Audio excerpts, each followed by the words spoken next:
Los adiestradores de perros enseñan a los perros a realizar tareas o acciones específicas, desde los comandos básicos a trucos más avanzados. También los pueden entrenar a no hacer ciertas cosas, mientras que un etólogo, por su parte, debe de tener una comprensión mucho más profunda de las emociones, las conductas, la neurociencia y el aprendizaje.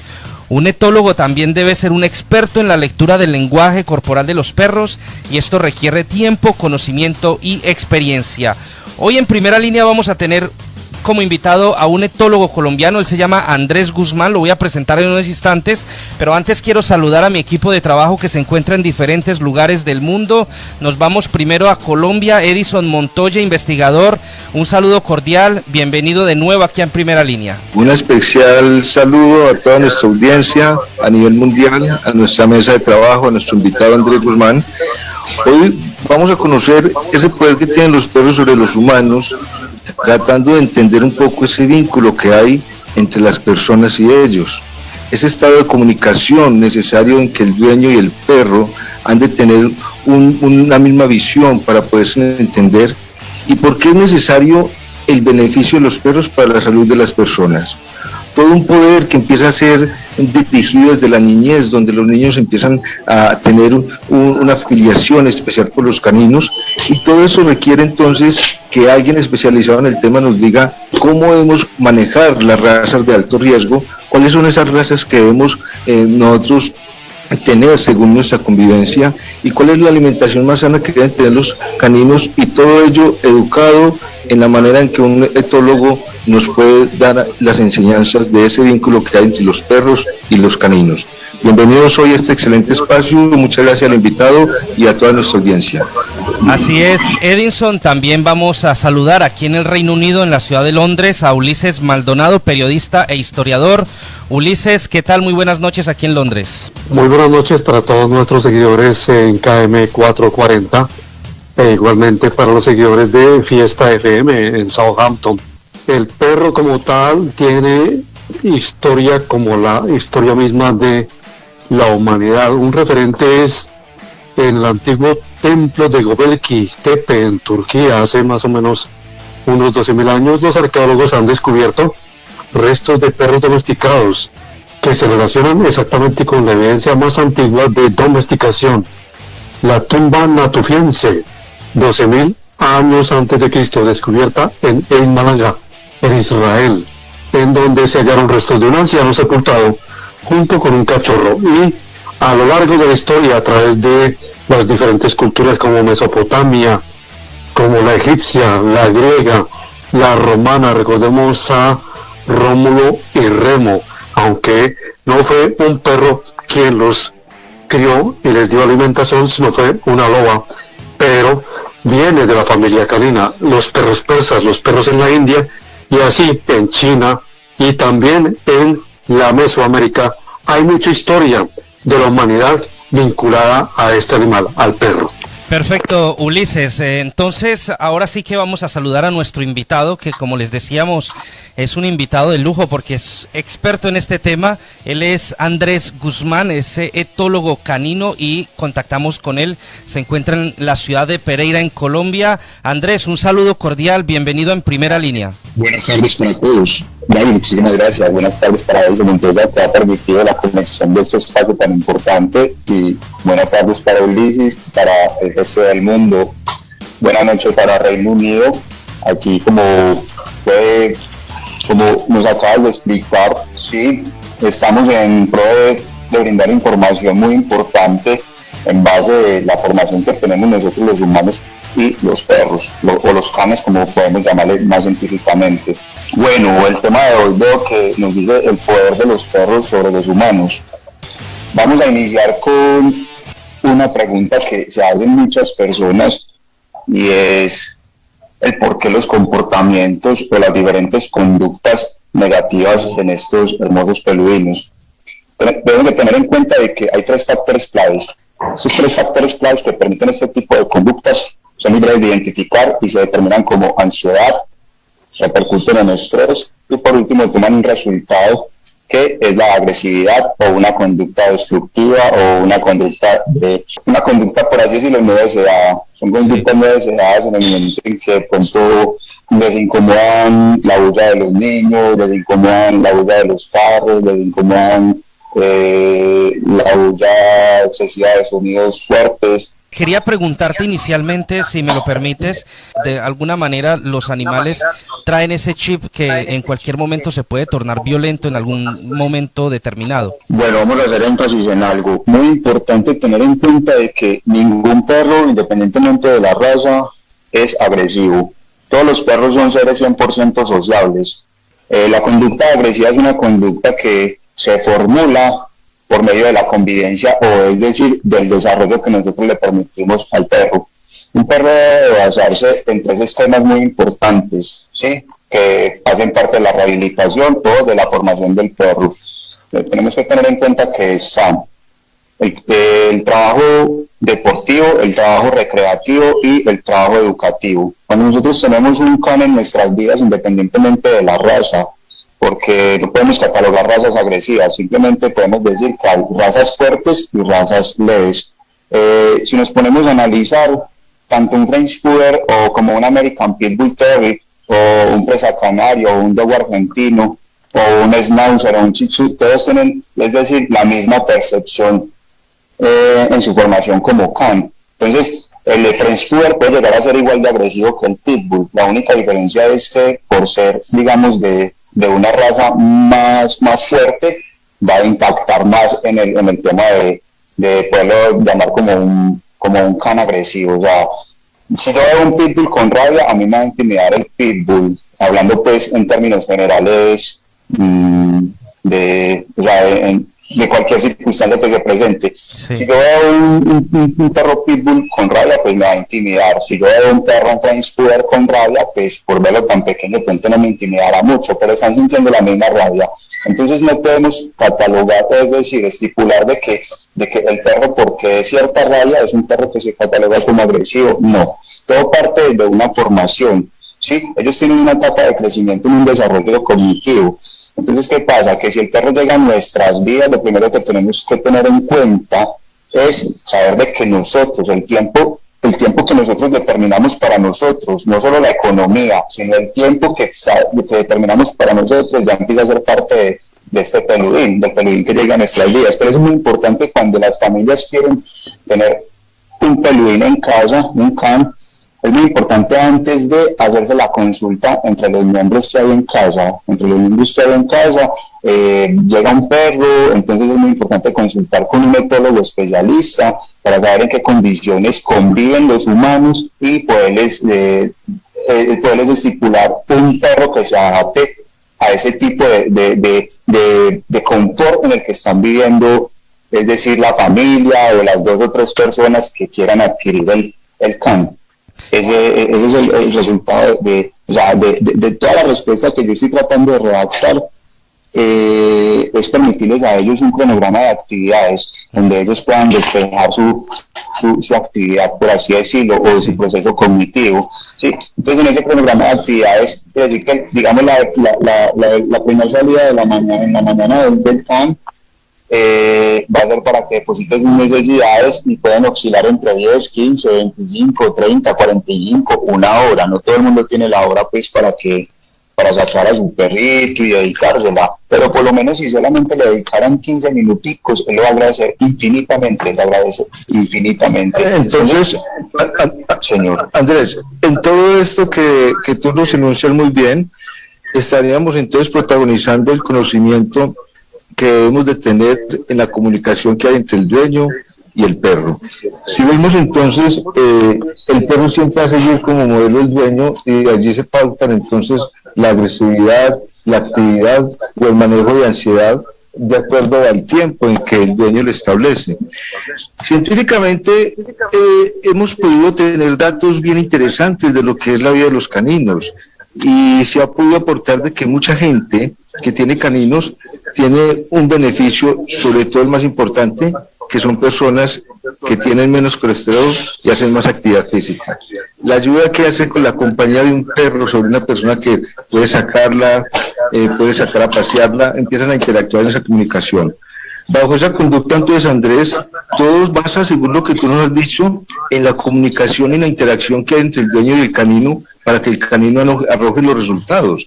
De allí la necesidad de establecer entonces que el canino empieza y termina pareciéndose al dueño, ¿no?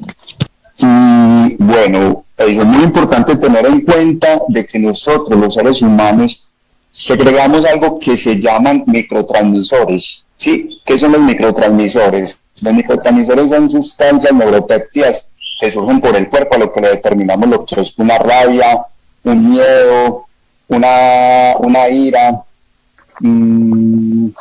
hasta fobias. Cuando nosotros formulamos este tipo de sustancias llamadas microtransmisores, los perros tienen la capacidad cognitiva de discernirlas o de identificarlas. Entonces, si el perro que convive conmigo constantemente me ve actuar de cierta forma, como lo acabo de mencionar, él, por medio del desfogue que tenemos en las articulaciones, va a empezar a percibir este tipo de comportamiento de nosotros, a lo que yo, pues, dentro de mis esquemas, digamos, de formación evolutiva en el CAN, yo le llamo el comportamiento, la técnica de carácter y comportamiento, que tiene que ver el carácter humano con el comportamiento canino. Muchas veces dicen, es que mi perro es así, y uno lo que hace, digamos, desde el punto de vista profesional como etólogo, es primero estudiar el comportamiento de esa persona para poder identificar por qué el perro es así, y el trabajo no solamente se hace con el perro, sino también con su dueño o con la persona que esté compartiendo. Es muy importante tener en cuenta eso que acabas de decir. ¿Por qué? Porque así funciona. Nosotros, por nuestros neuropéptidos, le transmitimos gran parte de la información y de la influencia a nuestro can. Entonces ellos inmediatamente van a optar ese tipo de comportamiento, ese tipo de carácter, por así decirlo, que está formulando el dueño o la persona que tiene cercanía con el can. Quisiera ir también en una parte del conocimiento de la parte histórica, ¿no? Y esto Ulises Maldonado lo maneja muy bien, nos puede dar un concepto de, a través de la historia de los siglos, la importancia que ha tenido los perros en la humanidad. Ulises. Básicamente, la historia del perro está ligada a la historia de la humanidad. Vamos a empezar con Mesopotamia, la épica más antigua del Medio Oriente, el libro del Gilgamesh, datado en el año 2150 a 1400 antes de Cristo. Ya hace referencia a que los perros tenían un papel y una tarea importante como compañeros de una de las diosas más populares de la región y de Mesopotamia, Inanna, o la diosa Ishtar, quien viajaba con 7 perros de caza con collar y correa. Se atribuye el invento del collar a los egipcios, pero también fue desarrollado por los sumerios. Esto en primer lugar en Mesopotamia, y algunos descubrimientos también hacen referencia a dijes de oro, elementos de oro con perros grabados, que fue encontrado en la ciudad sumeria de Uruk y que data del año 3300 a.C., y hay un sello cilíndrico de la ciudad de Nínive que data del mismo proceso de periodo, más o menos 3000 años antes de Cristo, en donde el perro está grabado en un dije puesto en un collar grueso, lo cual evidencia el uso del collar en ese tiempo y también el uso de el perro como referente. El mito del descenso de la diosa Ishtar, en el que la diosa viaja al inframundo. Su esposo, Dumuzi, posee perros domesticados como parte de su séquito real. Los perros tienen un papel prominente y, según los historiadores, se escribe que el perro, el nombre sumérico de el perro era Urgi, y el semítico Kulbu fue uno de los primeros animales que sirvieron precisamente para proteger rebaños de cabras y ovejas y las viviendas de los pastores.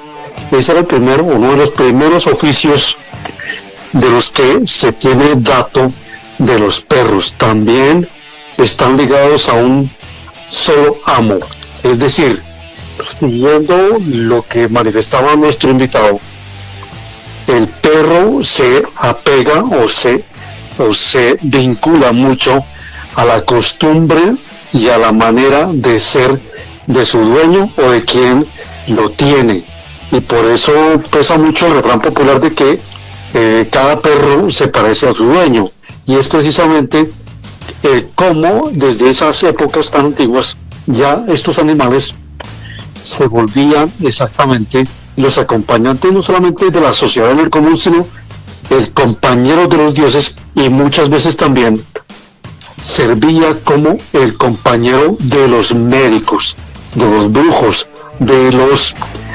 hechiceros, que están representados en arte mesopotámico, y por ello estos perros, o los perros como tal, siempre son el referente de lo que se puede decir que se los tenía dentro de un estatus bastante alto, es decir, como el compañero, como el servidor y como el apoyador, no solamente de los hombres o de la sociedad en general, sino que llegó a ocupar un espacio muy importante dentro de los dioses y las élites de poder, y eran tratados de manera similar y se les daba el cariño y el trato que se les correspondía, es decir, casi que eran un amuleto para quien poseía un perro.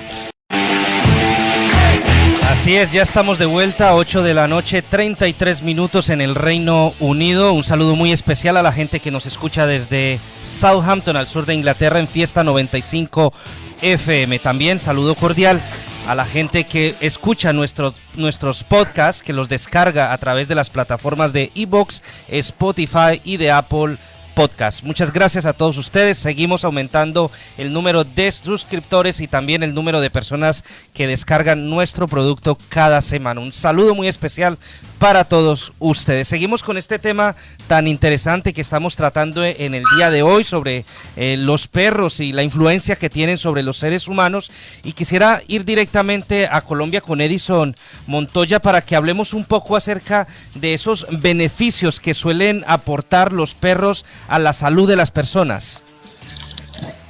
Pues imagínate, es bien importante tener un dato estadístico en cuanto a esa estabilidad emocional, porque el 75% de los propietarios de caninos dicen encontrar en ellos a su mejor amigo, y esa inclusión de pertenencia hacia el otro implica entonces moldear psicológicamente por lo menos su estado de ánimo. Hace entonces que el 46% de los hogares cuenten con un canino. Eso es una estadística bien amplia para determinar entonces que es un miembro aceptado dentro de la familia. El 54% de los hogares, de ese 46%, tienen perros, y un 36% los gatos. Y eso hace entonces que sea el canino no solamente dominado como el mejor amigo, sino también que es el miembro aceptado de la familia que va a recobrar salud. ¿Qué es la salud que ellos le permiten recobrar? Estadísticamente se ha podido determinar que los dueños de las mascotas tienen menos visitas al médico y pueden ser más alegres. Debe ser su actividad física, dicen muchos en su análisis. Y de ello hemos podido entender que las mujeres adquieren una mayor sensibilidad con respecto a los animales, en especial al canino, haciendo que convierta ese sentimiento de madre en algo que pueda generarse hacia los hijos, y es un vínculo que empiezan los caninos a traer como familia. Entonces empezamos a rodearnos de una cantidad de condiciones donde son las personas beneficiadas por ese poder que tienen los perros en establecer una armonía, una participación, una conducta física y a entornar salud. Algo bien importante que se ha determinado dentro de esta estructura: los niños empiezan a aprender a socializar la norma, a socializar el respeto y a socializar responsabilidad frente al canino. Y ese tipo de responsabilidad se adjudica entonces como un beneficio social. Estamos viendo que el niño juega, el adulto sale a pasar con el canino, que empieza él a ser un integrante de la familia aceptado para establecer una actividad física y emocional, y psicológicamente viene a traer espacios de convivencia. a llenar esquemas de soledad en muchas personas. Y es por eso que los caninos vienen a formar parte de mucha actividad dentro de una estructura social, donde ha adquirido hasta en muchos países el tener ley propia. Ya tienen leyes y derechos y deben de ser cuidados. Todo esto nos ha permitido entonces el convivir y el ser aceptados, el canino como el mejor amigo de casa. Frente a toda esa situación, entonces, podríamos decir, y de pronto aprovechando que tenemos a Andrés en nuestra línea, particularizar entonces, Dawis, que el papel que juega el canino en la familia es de una estructura que acompaña de psicología y de actividad física el hogar. Bajo esa condición, Dawis, entonces es muy importante contener o tener un etólogo como esa persona que nos va a ayudar a guiar esa relación entre los caninos y las personas. Claro, pero precisamente hay que primero diferenciar muy bien, y lo decía yo en la introducción, entre un etólogo y lo que es un adiestrador de perros. Entonces, ¿qué más que sea el mismo Andrés quien nos explique de alguna manera el trabajo que hace un etólogo y por qué es tan importante que el trabajo que ustedes realizan con los animales, tanto para la familia como para el propio animal? Es muy importante el trabajo del etólogo. ¿Por qué? Porque el etólogo lo que hace es identificar el confort o en la forma como conviven las personas, ¿sí?, para poder identificar el comportamiento del perro. Si las personas no acuden a un etólogo, no van a poder identificar el comportamiento o el lenguaje corporal del perro. Esa es la parte, como decir, técnica que se usa a través del etólogo, aprender a diferenciar y aprender a identificar las diferentes conductas adquiridas por el can, que no solamente son adquiridas por el can, son transmitidas por el humano. Entonces es un papel muy importante consultarlo antes de pronto compartir con ellos. ¿Por qué? Porque los canes son seres espirituales, de hecho son, como decir, los más cercanos a la convivencia del ser humano. Ellos nos ayudan a nosotros a trascender gran cantidad de situaciones que podemos llamarlas místicas, por así decirlo. Muy importante lo que nos comunicaba ahorita nuestro gran historiador Ulises Maldonado, y es muy importante comprender esas teorías a profundidad, de donde prevalecen todo este tipo de conexiones, que las tenemos que ver más espirituales que de pronto materiales o lo que hoy en día comprendemos tangiblemente. Hay que verlo más allá del punto de vista tangible. Quiero entrar un poquito ahí para complementar lo que dice nuestro invitado, y es que en la literatura persa, las escrituras de Zoroastro, por ejemplo, tienen una relación bastante profunda con este término de la relación entre el hombre y el canino. Se le conocía como la bendidad, que se extiende en la descripción de los aspectos muy benéficos de los perros y en cómo deberían ser tratados, y se sancionaba a aquellas personas que abusaran del perro, y como dicho abuso, o en caso contrario, el buen trato, sería el influenciador del destino final de esa persona en el más allá. De hecho, se decía que los perros vigilaban una especie de puente entre el mundo de los vivos y el mundo de los muertos, y el modo en que se trataba al perro a lo largo de la vida por su dueño influía en las probabilidades para que esa persona al morir pudiese alcanzar el paraíso o lo contrario. Es decir, después de la muerte el alma de la persona debería cruzar el puente llamado Chimbad, y en ese puente era juzgada. Si el alma había llevado una vida honrada de acuerdo con los preceptos de la verdad y las reglas de la época, y si había desperdiciado su vida en busca de un interés propio y el mal, y ese exactamente era todo lo contrario, pues simplemente pasaba al infierno de la casa de las mentiras, se le llamaba así. Y si por alguna razón tuvo un perro y lo trató mal, o incluso llegó a matar a un perro, esto ya prácticamente era garantía de un lugar no muy bueno en la casa de las mentiras, según la tradición y las escrituras encontradas en Zoroastro, en donde se hace referencia a por qué la gente desde la antigüedad, en el Imperio Persa, por ejemplo, era motivada y alentada para que cuidaran los perros como lo harían con cualquier otra persona.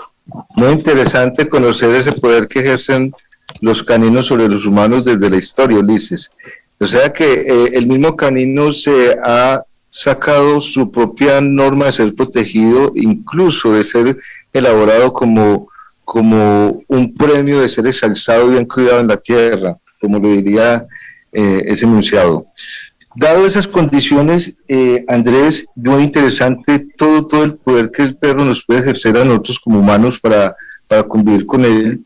Desde el punto de ustedes como etólogos, hay muchas conductas en los caninos que pueden ser peligrosas, incluso molestas, y allí la necesidad de contar con un etólogo para esa educación. Hay conductas agresivas, hay caninos que llega el dueño de su apartamento y ha destruido gran parte de su sala, de la alcoba, y hay una cantidad de conductas que en verdad se requieren de un etólogo, pero hay una muy importante y es la falta de control de un canino cuando se lleva a pasear. Los perros que antes arrastran al dueño, antes él no es capaz de conducirlo, el perro llega a tener una ansiedad incluso más fuerza que el dueño. Desde la educación, desde el punto de etólogos, este tipo de conductas, ¿cómo pueden ser trabajadas? ¿Cómo se pueden desarrollar, Andrés? Bueno, hay que hay que hacer énfasis en algo que expliqué ahorita, que es demasiado importante en la formación de ellos, y es un cronograma de actividad. Es trabajarle la ansiedad al perro. Muy importante cuando las personas van a sacar a su perro, no generarle, es decir, ese procedimiento eufórico de enseñarles a que vamos para la calle, y vamos a invitarlo a salir de una forma que él se nos va a alegrar demasiado. El perro obviamente va a salir en una aceleración que no es normal. Él va a salir ansioso, con ganas de calle. Si es un perro que lo reprimimos mucho, que lo sacamos más bien poco, pues obviamente el perro va a ser incontrolable al salir. Un punto muy importante para trabajar este tipo de comportamiento es saber portar la triadilla, la conexión que tiene el arnés, o cuando utilizan collares de ahogo. ¿Sí? Ellos tienen un punto de tensión para permitirle dar a entender al can que al ritmo que él va no es el ritmo que se pretende que vaya. Entonces, si nosotros aprendemos a andar con nuestro can al ritmo que debe de ser y no generarle ansiedad o ganas antes de salir, va a ser más controlable, ¿sí? Entonces es muy importante tener en cuenta eso. Y hay otra conducta, Andrés, que quisiera, aprovechando este espacio tan importante que usted está con nosotros, hay un punto bien peculiar que se lo he conocido a muchas familias, y es que tiene un canino, lo sacan a pasear para que haga sus necesidades, y por más tiempo que esté por fuera, solo hace sus necesidades ya cuando entra a casa. Queremos saber por qué ocurre esta conducta y cómo poder entonces llevarlo desde un etólogo para que nos ayude a modificar la conducta. Bueno, es algo muy sencillo. Cuando el perro llega a nuestras vidas, debemos de enseñarlo en primera instancia a que hay una salida puntual en horas de la mañana para que él dedique a hacer sus necesidades. Si nosotros desde que el perro llega a nuestras vidas le permitimos salir puntualmente en esa hora de la mañana, él empieza a relacionar ese espacio que tiene para su deposición de necesidades. Si en algún momento nos dio pereza sacarlo y le permitimos que él haga necesidades dentro de la casa o en el lugar donde no queremos que las haga, pues inconscientemente le estamos permitiendo al perro que eso es una parte donde él las puede hacer, ¿sí? ¿Por qué? Porque no tenemos cómo corregirle, porque no le estamos cumpliendo con su espacio en el tiempo que él necesita para salir a hacerlas. Entonces, nosotros debemos de ser conscientes de que debemos de manejar ese cronograma para evitar todo este tipo de situaciones. Entonces, pasa lo que pasa con la cama. A ellos les gusta la comodidad. Si el perro se acostumbra a subir a la cama, ¿sí? Y no le ponemos una parte cómoda para que él descanse, pues hombre, le va a gustar subirse a los muebles, subirse a la cama. Entonces, ¿qué se debe hacer? Mostrarle el espacio que le corresponde. Son trabajos que se pueden llevar una semana, 15 días, un mes, pero si se hace con constancia, se encuentra el resultado. Sí, pero si lo cogemos así, digamos, descoordinadamente, hoy salió, pero mañana se me olvidó, en la semana, y lo hacemos así, y digamos de una forma, en una inconsistencia, pues él se va a volver loquito y no va a saber identificar si está bien afuera o está bien adentro, y ahí es donde ya acuden de pronto a lo que es, digamos, un tono de voz fuerte, o en algunas ocasiones que usan, es decir, castigos más grotescos, más fuertes hacia ellos para querer corregir, claro. Y sabiendo que simplemente se puede corregir permitiéndole ese espacio a él, permitiéndole que él identifique ese espacio que le corresponde a él. Por eso desde un principio yo aclaré algo, o sea, dije algo que es muy importante, y es que cuando él llega a nuestras vidas tenemos que tener en cuenta de que parte de nuestro tiempo de vida ya empieza a ser parte de este can. Si no, es preferiblemente no adquirirlo o no acogerlo. ¿Por qué? Porque no le vamos a dar lo que él necesita para su desarrollo. Con relación a ese punto, Andrés, muy importante, gracias llegar a él, ¿se puede más o menos a nivel de ciencia establecer cuál es el sentimiento de un perro cuando es abandonado, cuando ve que no se le da esa propiedad de tiempo que usted dice que se le exige? Psicológicamente, ¿cómo lo puede tomar él, o qué sentimientos pueden albergar, qué nos podemos imaginar, o hay una conducta o científicamente nos pueden decir y establecer cuál es el sentimiento que tiene el canino en ese momento?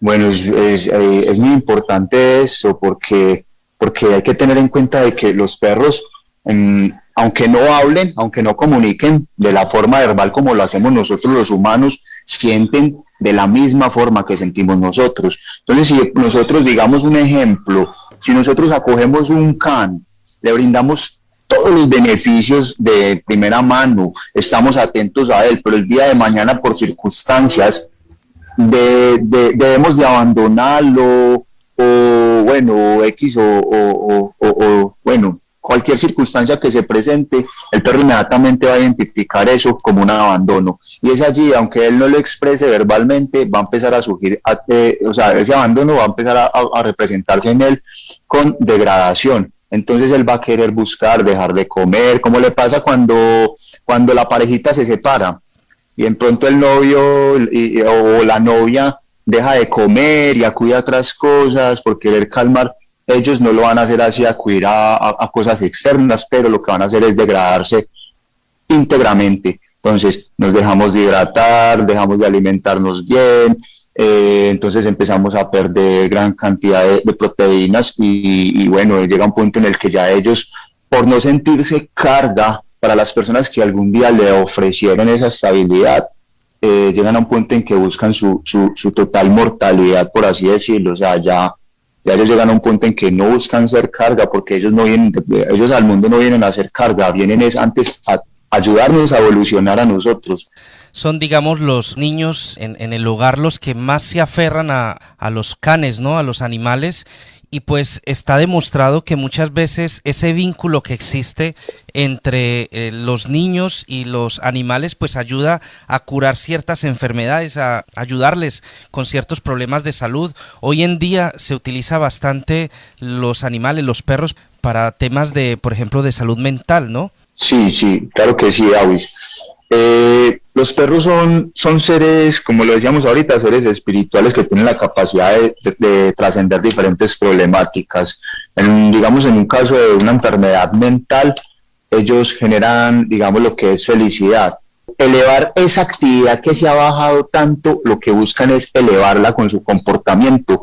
Ellos lo que llegan es a brindar amor. Si yo soy muy falto de amor, que es una de las falencias por las cuales sufrimos íntegramente, yo soy muy falto de amor y por falta, digamos, de amor o de esa apreciación me expongo, digamos, a muchas situaciones adversas, pues el perro es la gran compañía que uno necesita para trascender ese tipo de situaciones. Por eso es que es muy, muy cercano, digamos, juega más el papel con los niños que de pronto con los adultos, y pues hay que tener en cuenta de que un perro no es tanto para un compromiso del niño en responsabilidad, sino más para el adulto, pero entonces, digamos, en el tema de desarrollo emocional se juegan un papel estupendo, son mejor dicho, maestros, por así decirlo, son maestros en ese tipo de desarrollo de cualquier tipo de enfermedad, porque las enfermedades simplemente parten de una necesidad interna, o sea, todas las enfermedades repercuten es de una necesidad interna, de cómo veo yo la vida, de cómo me enfrento yo a la vida, y ahí empiezan una serie de situaciones que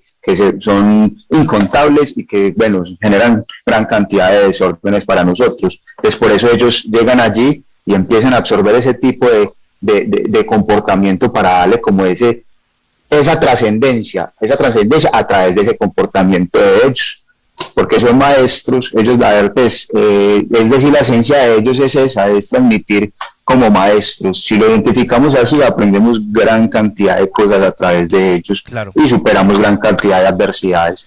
Precisamente Edison nos tiene algunos porcentajes, ¿no? Algunas estadísticas relacionadas con esa situación que les comentaba de la relación entre los niños y los perros como formación o como formación social, digámoslo de esa manera.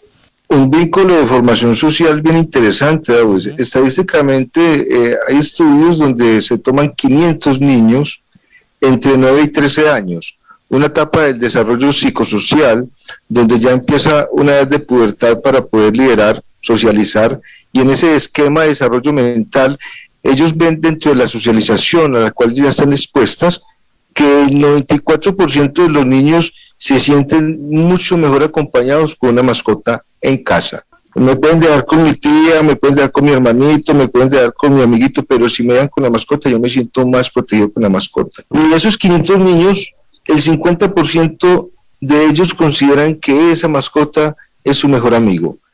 Vemos que igual que el adulto, donde el 75% considera que el canino era su mejor amigo, el niño sigue con esa particularidad. Entre los 9 y 13 años se identifica la mascota como con tanto amor y en tanta identidad en sí mismo que lo convierte igual que el adulto en su mejor amigo. De esos 500 niños encuestados, el 54% de ellos consideran que es el canino su mascota favorita.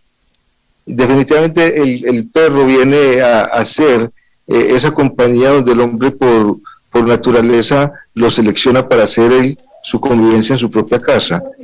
El 90% de esos niños crecen donde las mascotas les han traído mejor compañía y alegría. Y el 60% de los niños consideran que tener mascota les ayuda a ser más respetuosos con los demás. Todo esto es un beneficio porque ahorita, y es muy importante en este campo, Andrés, que de pronto nos ayude un poquito la relación y los compromisos que tendría que tener el niño frente a un canino y el adulto, porque los niños ahorita a nivel social se encuentran en una etapa de mucha soledad, debido a que los padres deben de salir a trabajar en conjunto, permanecen gran tiempo en sus hogares solos, y el canino les puede generar y estimular este punto de compañía. Pero yo sí quisiera saber allí, y con estas estadísticas de esta investigación que elevan cuantiosamente esta necesidad de una mascota en la sociabilidad del niño, ¿cuál sería el papel que el niño debe jugar frente al canino, dado que el canino tiene ciertas responsabilidades que quizás el niño no puede elaborar? Frente a ese rol del adulto, el niño y el can, ¿cómo podemos a nivel de una educación con el etólogo saber cómo considerar hasta dónde el niño debe jugar un rol con el canino y el adulto tener un compromiso frente a él? Hay que tener en cuenta algo: no todas las razas son adaptables para esas diferentes etapas de crecimiento. ¿Sí? Si yo como padre quiero tener ese acompañamiento de un can con mi hijo, lo que debo de permitir a través del etólogo es hacer una pregunta: ¿qué perro me aconseja? Porque yo le puedo brindar las salidas como adulto, pero quiero que trabaje con mi hijo desde el punto de vista de desarrollo. Entonces ahí es donde entra el papel de las diferentes razas. Sí, hay que buscar razas recreativas para los niños, para poder que este tipo de desarrollo se formule. Entonces hay unas razas más recreativas que otras, porque hay unas razas que se enfocan más en el esquema deportivo, hay unas razas que se enfocan más en el esquema de lo que es, digamos, las conductas positivas para identificar como es los antiexplosivos. O sea, son razas que se dedican a cierto tipo de actividades. Entonces es muy importante tener en cuenta que para que se permita este desarrollo en el niño y que de pronto no genere mucha problemática o no se vuelva muy complejo en el hogar con el adulto dice, listo, yo tengo el tiempo para sacarlo o tengo el tiempo para dedicarle ese tipo de proceso responsable a él, pero quiero que se entretenga con mi hijo o que me lo ayude a desarrollar. Buscaremos es una raza que sea recreativa. En este caso, razas recreativas son el Beagle, el Basset Hound, el Pug, el Shih Tzu, el Schnauzer. Hay una gran cantidad, porque si me pongo a mencionarlas todas, pues aquí nos extendemos mucho, son más de 300 razas, entonces nos podríamos extender muchísimo, pero entonces las más, como decir, las más compatibles, las que más se encuentran en los hogares desde el punto de vista recreativo, son estas principales que yo acabo de mencionar, que se usan desde ese punto de vista recreativo. Pero los padres no pueden dejar en manos del niño la responsabilidad de sus salidas, porque el perro necesita también desarrollo, independientemente si es recreativo, es deportivo o es de un procedimiento ya que digamos que queramos formularle órdenes para diferentes tipos de trabajos, por así decirlo. Perfecto. El poder de los perros sobre los humanos. Ese es el tema que estamos tratando hoy aquí en Primera Línea a través de KM440 Radio, la radio latina. El poder de los perros sobre los humanos. En unos instantes vamos a regresar, vámonos a este pequeño break de comerciales y en unos instantes seguimos con más en Primera Línea.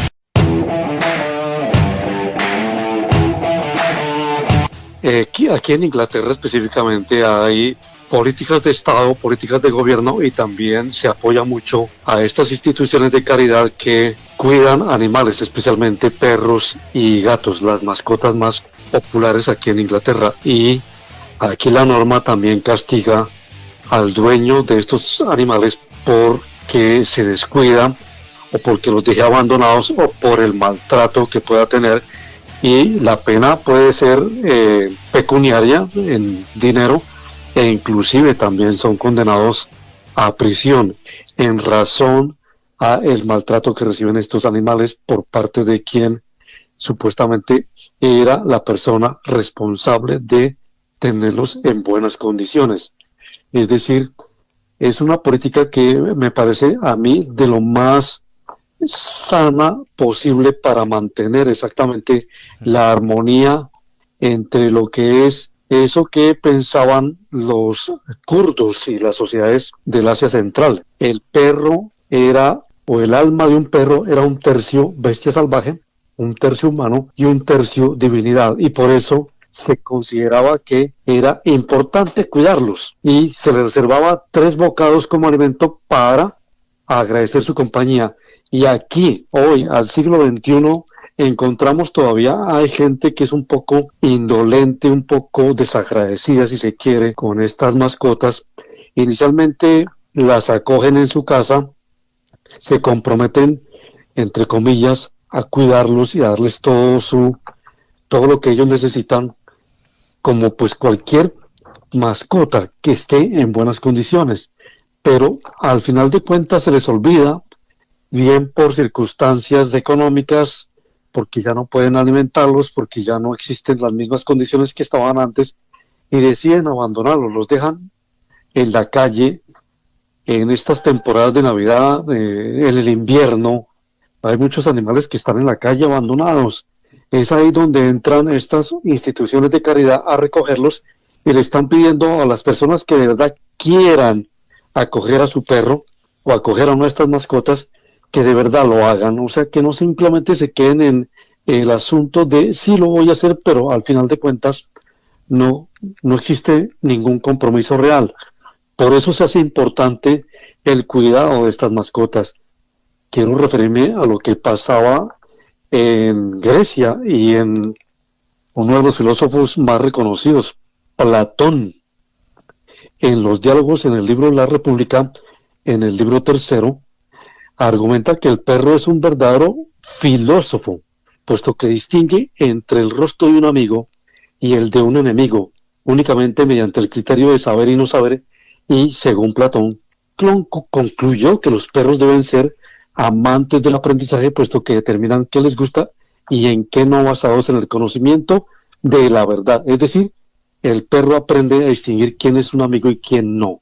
Por eso muchas veces ellos perciben de pronto energías negativas, energías que no son muy buenas en algún visitante de nuestra casa. Así es. Pero yo le quiero preguntar a usted, ¿ese entrenador de perros al mismo tiempo puede ser etólogo o viceversa? Puede ser etólogo, puede ser adiestrador, de hecho hasta puede ser el mismo dueño. Todo se basa a raíz de información. Si yo quiero entrometerme en este tipo de desarrollo, debo de informarme, y todo aquel que se quiera informar está adaptado, o sea, es adaptable a todo este tipo de formación ante el canino. Entonces, los que más se utilizan para este tipo de procedimientos son perros que los han diseñado en especialidad para este tipo de trabajos, como los belga malinois, como el pastor alemán. Más que todo se utilizan este tipo de razas que fueron creadas en el siglo XIX con fines de guerra para brindar guarda y protección y ser más adaptables al tipo por así decirlo, de formulación de conducta. Digamos, lo que son estos pastores que fueron diseñados con fines en los tiempos de guerra, con fines de guardia y protección, se diseñaron con el fin de que fueran más adaptables a los comandos, a la forma de comandos. Entonces son seres que desde que están cachorros, ellos tienen la capacidad de adquirir más fácil la transmisión de lo que queramos que él participe. Son más adaptables que otros porque se diseñaron con esos fines y son los que se utilizan para ayudar a las personas que no tienen una buena visión o que tienen diferentes situaciones que no les permiten avanzar normalmente como otras personas. Se utilizan con ese fin, con el fin de servir como de apoyo, y se usan más que todo este tipo de razas que se han diseñado con el fin de ser adaptables a este tipo de comandos. Así es. Estamos hablando sobre el poder de los perros sobre los humanos y tenemos como invitado a Andrés Guzmán, etólogo canino desde la ciudad de Pereira. Hemos hablado bastante sobre lo lindos que son estos animales, lo buenos que son para la salud, el efecto que tienen sobre los niños, pero no hay que desconocer, Edinson, que hay razas que son de alto riesgo y de las que de hecho pues están prohibidas en muchos países, ¿no? Y son razas en las que tienen más posibilidades de darse ese tipo de características que son peligrosas para los seres humanos. Totalmente peligrosas. Como muy bien lo dice nuestro invitado, las razas peligrosas en los caninos dependen, como lo vimos en todo el programa, de la educación, del comportamiento con el amo. Pero no obstante, como también lo dice nuestro invitado, hay razas de alta actividad. El pitbull es uno de ellos. Y en muchos países, incluso acá en Colombia, se ha venido legalizando el uso adecuado para poder tener este tipo de caninos. Esta problemática de las razas de alto riesgo, en medio de la falta de un etólogo que nos permita educar, nos ha llevado a que veamos de frente o que veamos mal al canino, no conociendo lo que hoy quisimos entablar en este programa, que es la educación como un modelo propio del dueño. Y es muy lamentable que estas razas que son de alto riesgo las enseñen es para las peleas entre perros, para muchas apuestas, para mucha competitividad y para también asumir en la naturaleza de ellos querer ser líderes de su espacio, defenderlo con agresividad. Entonces, queremos también conocer, y aprovechando acá nuestro invitado, en esas razas de alto riesgo, ¿cuáles son las razas que más peligro puede asumir la sociedad, la comunidad, a falta de una muy buena educación? ¿Cuáles son las 2, 3 o 4 razas? ¿Cuáles deben de ser su manejo para poder entonces, porque como tú bien lo decías, hay que salir, hay que dedicarle el tiempo, pero ¿cuál sería esa recomendación que debemos definitivamente darle a los dueños de esas razas de alto riesgo? Bueno, teniendo en cuenta, es un tema muy complejo, pero es un tema de manejo. Las razas de alto riesgo son lo que nosotros le conocemos razas strong, que son los American Pitbull Terrier, el Dogo argentino, el Presa Canario, el Bull Mastiff, bueno, es una gran cantidad, Fila Brasilero. Estas razas son razas que no son agresivas, son razas deportivas, son razas que necesitan desarrollo deportivo, ¿sí? Y a eso, si no le brindamos ese desarrollo deportivo, se nos va a estresar, ¿sí? El perro se nos va a estresar. Y a eso le sumamos que si yo soy una persona que, digamos, como pasa en los Estados Unidos, soy un gángster o una persona de malos comportamientos y malas conductas, pues probablemente mi perro va a querer formular ese mismo comportamiento y aún si no le estamos permitiendo su desarrollo deportivo. Entonces, es bueno aclarar esto, de que no tanto velo como razas agresivas, porque cuando son agresivos no es la culpa del perro, son los mismos dueños que permiten ese tipo de comportamiento. Muchas veces no lo formulamos, muchas veces no les enseñamos. Estados Unidos ha tenido una problemática ante ello porque estos perros son hasta protectores de las mismas familias y de los niños, pero allá los utilizan con fines también de pelea, como hacemos como hacen acá en Colombia con el tema de los gallos y todo ese cuento. Sí. Entonces, el perro no es que sea una raza de alto riesgo, solamente de que obviamente si el perro es agresivo, siendo una raza de estas, pues va a ser más peligrosa, ¿sí? Pero si nosotros le permitimos ese desarrollo deportivo a este tipo de razas, no vamos a tener ningún problema, también teniendo en cuenta de que es el comportamiento de nosotros que estamos transmitiendo, porque si nosotros nos pasamos toda la vida enviando madrazos, deseando cosas incómodas y no le permitimos ese desarrollo deportivo al perro de las diferentes razas que hay o de las que acabo de mencionar, pues vamos a encontrar un desorden total y una reacción que no queremos que se presente. Claro, eso es lo que vamos a encontrar en ellos. Pero Andrés, me gustaría entonces que usted nos dijera cuáles son esa raza entonces de perro ideal para tener en casa. ¿Cuál es ese perro que podemos tener en nuestra casa y que podemos estar completamente tranquilos de que no va a pasar nada? Decir que hay un perro más ideal es algo pues muy o sea, un perro ideal para este tipo de situación es algo que yo no podría decir, identificarlo como una sola raza. No, hay una gran serie de razas y son las razas que transmiten menos actividad que otras. Yo al principio mencioné algunas, como lo es el Beagle. Sí, el Beagle es un perro que tiene fines de caza, de salir a cazar. Es un perrito que es muy juguetón, que si no le permitimos un esquema de desarrollo, como decía el cronograma de actividades, pues es un perrito que va a hacer daños.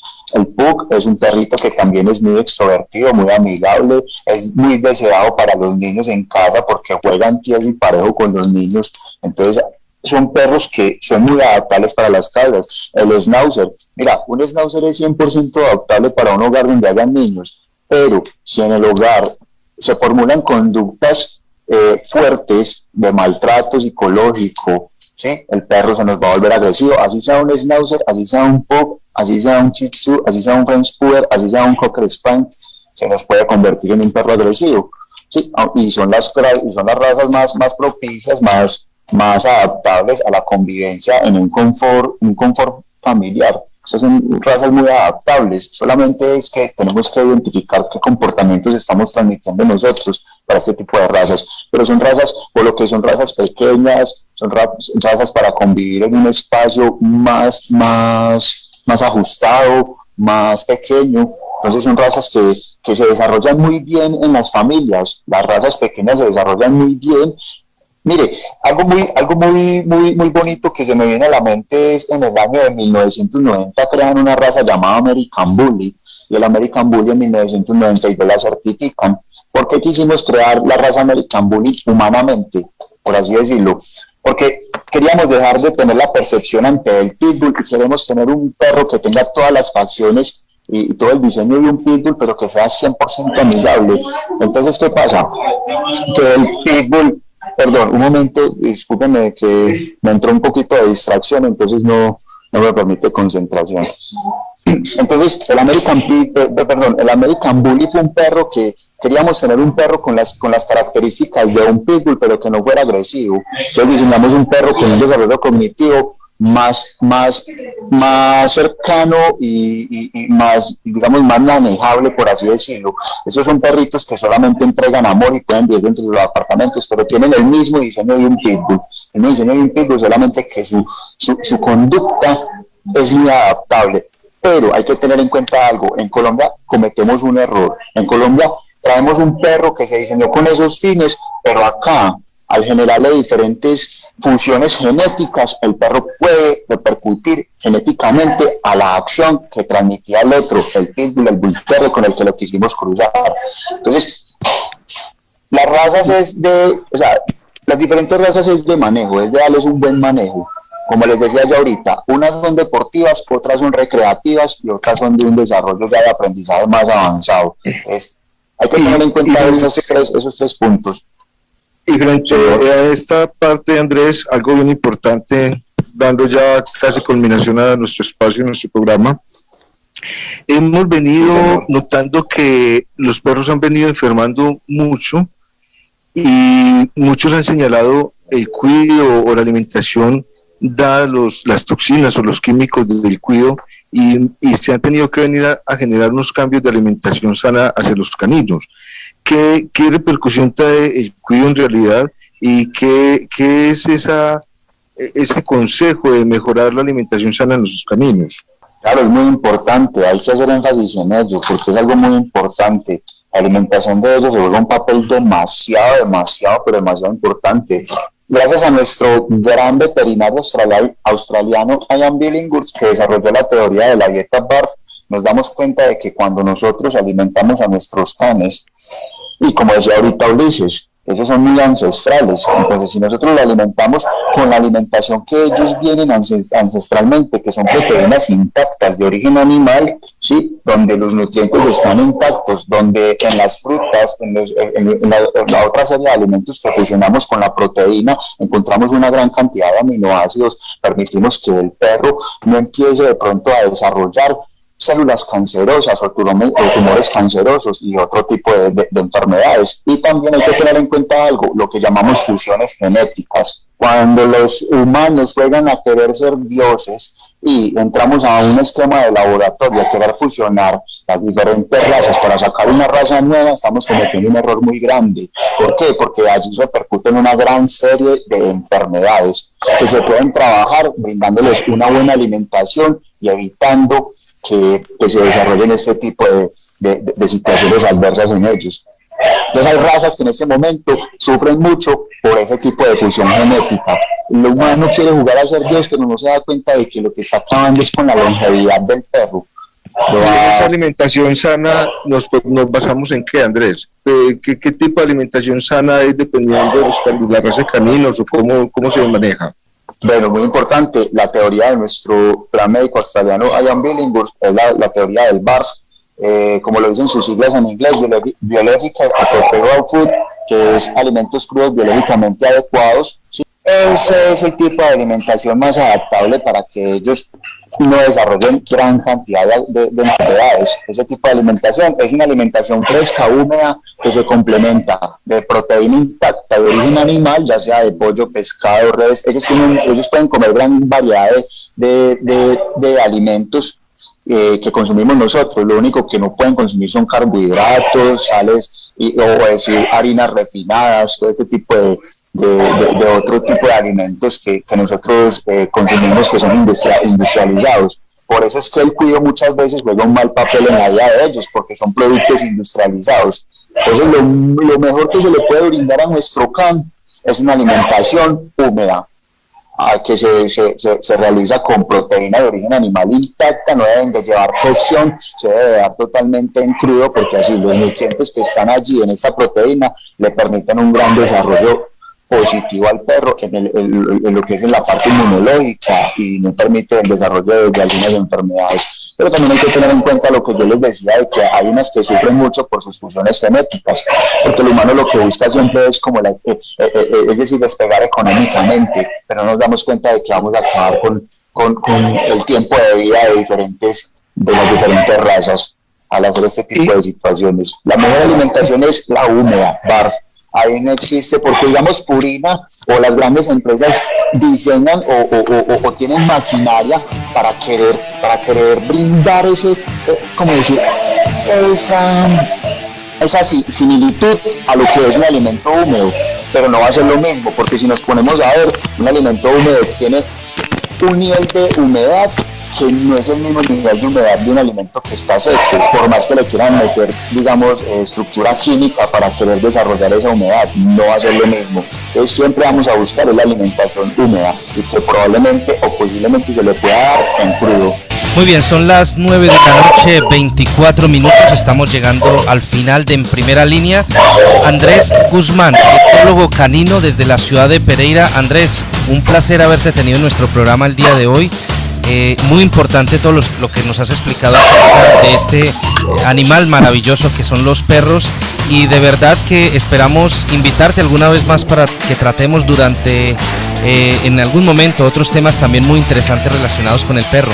Muchísimas gracias por permitirme en este espacio, la verdad que es muy importante porque necesitamos llegar a muchos lugares del planeta, necesitamos empezar a formular mucha información positiva, porque la importancia que tienen estos seres en la vida de nosotros no es poca, o sea, es demasiado importante el desarrollo de estos seres con nosotros. De hecho, lo que explicó ahorita Ulises es muy importante, claro, hay que comprender esos principios para poder nosotros entrar en ese tipo de percepción de cómo verlos a ellos. Ellos son demasiado, él le decía ahorita, ellos tienen una comunión entre el cosmos y con nosotros, o sea, hay algo que nos hace muy compatibles, entonces para mí fue muy grato que me hubieran permitido este tipo de conexión, y la idea es avanzar en el desarrollo de ellos, tanto de ellos como de nosotros. Excelente, Andrés, muchísimas gracias por haber estado con nosotros en el día de hoy. Y pues Edinson, excelente programa donde hemos podido tocar diversos temas relacionados con la vida de este maravilloso animal. Nuestros espacios siempre van a ir acompañados de conocimiento, de educación, de participación, de una mejor cultura, y cada que nos escuchan vamos a estar agradecidos porque sabemos que llevamos a mejorar y a saber que en la buena comunicación todos podemos establecer un cuidado como lo hacemos hoy. El perro hoy nos ha enseñado de que es el mejor amigo del hombre y tiene más valor de lo que pensábamos. Muchas gracias a toda nuestra audiencia. Bueno, importante, Edinson, decir que para la próxima semana vamos a tratar un tema interesantísimo, que es el de las brujas de Salem. Volvemos a tratar estos temas de misterio que han sido tan interesantes y que han sido tan llamativos para la audiencia en todas nuestras en redes, en las plataformas de los podcasts. Ha sido muy llamativo siempre este tipo de programas, y por supuesto el próximo martes lo dedicaremos a las brujas de Salem.